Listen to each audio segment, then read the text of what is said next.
Hey guys, welcome back. Now today I want to talk about something that's been quite an interesting and surprising experience for me. This is the Razer Kraken V3 HyperSense, and just after about 3 weeks of using it, I've got to say that it has me split on my opinion about it. Now in some applications, it left me questioning, but in other applications, it really wowed me. So let's talk about this.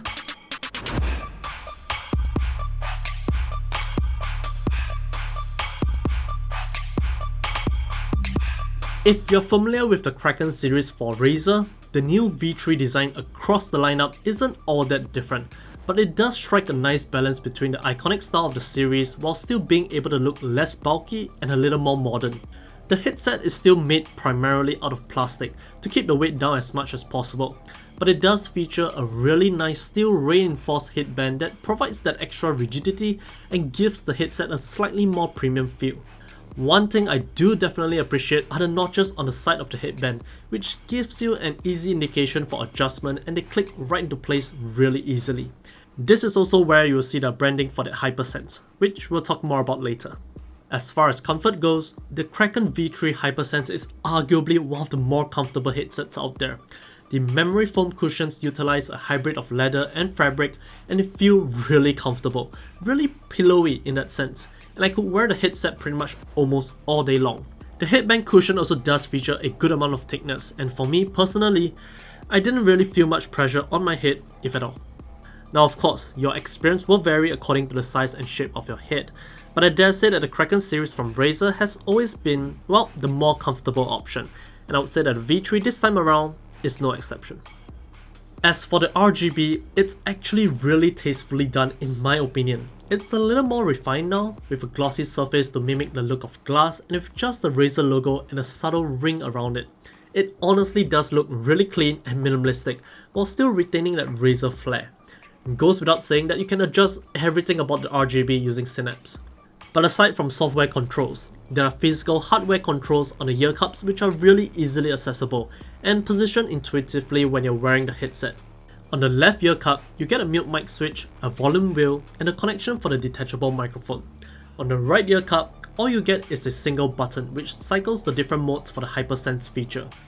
Honestly, my only gripe here is that the wire is attached to the headset, which means if you somehow snag the cable or it's broken in whatever means possible, the headset is rendered useless. Honestly, at this price point, I wish the cable was detachable because only then do you really get the longevity out of a device. But for Razer, I guess there's a Kraken V3 Pro, so there's that. So you've already set the premise that the headphone is, well, really comfortable to wear, even hanging on your neck. But what about the sound? It uses Razer's Triforce titanium 50mm drivers, which is what you would find in most of Razer's high-end audio lineup such as the Black Shark V2 Pro and the Kyra Pro. If you've heard any of those, this sounds pretty similar in a sense. Of course, there is still a slight emphasis on the low end, which can be really enjoyable in games where lots of things are happening on screen such as gunfire, explosions, magic and whatnot, but it's not to the point where it's overbearing.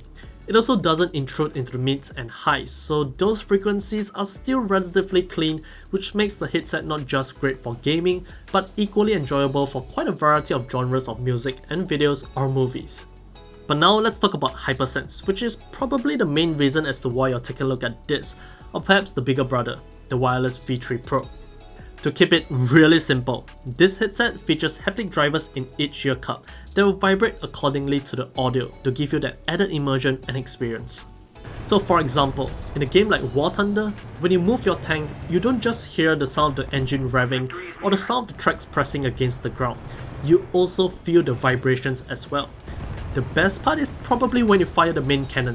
The blast from the 120mm is not just loud, but you're also going to be able to feel the recoil and the shockwave that it kind of produces as well. The haptics are also properly reflected with stereo imaging, but you can also turn it up a notch by toggling THX spatial audio. This will provide you a virtual 7.1 surround sound experience and increase the accuracy of the vibrations thanks to the slightly more realistic positional audio. Now all in all, I really do enjoy this HyperSense feature, but I do have to say that it's really dependent on the game that you want to play.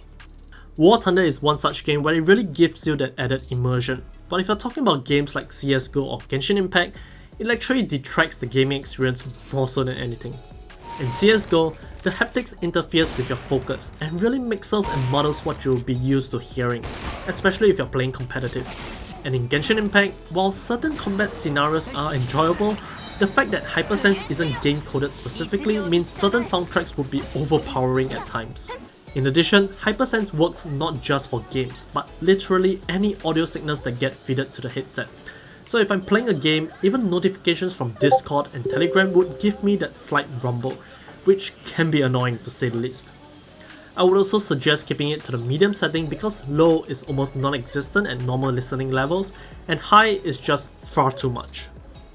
As for the microphone, it's pretty decent and will definitely do you just fine. It's not something that I would suggest if you're more into streaming, but if you're just playing games with your friends and using Discord, it's going to sound clear, it's going to be a great experience. Overall, for a gaming headset, it's a good mic. For $130 US or 210 Singapore dollars, I do feel that the Kraken V3 HyperSense does fit a really nice middle ground. The design and build quality is definitely much better than the previous generation. It's really comfortable to wear even after a long while. It sounds good especially for a gaming headset, and with HyperSense, it will give you that added immersion that, depending on the game, you would probably thoroughly enjoy. Overall, I really do quite like the Razer Kraken V3 HyperSense. And even without the HyperSense feature, it's just a solid headset across the board. But of course, if you aren't looking to get this unique feature or this honestly sometimes quite fun experience that you can change up from time to time, you can take a look at the standard V3s instead, because the Kraken series does include quite a number in the series as well. So if you just like the comfort and the sound that comes out from the Kraken headsets, you can just take a look at the V3 or even V3X instead.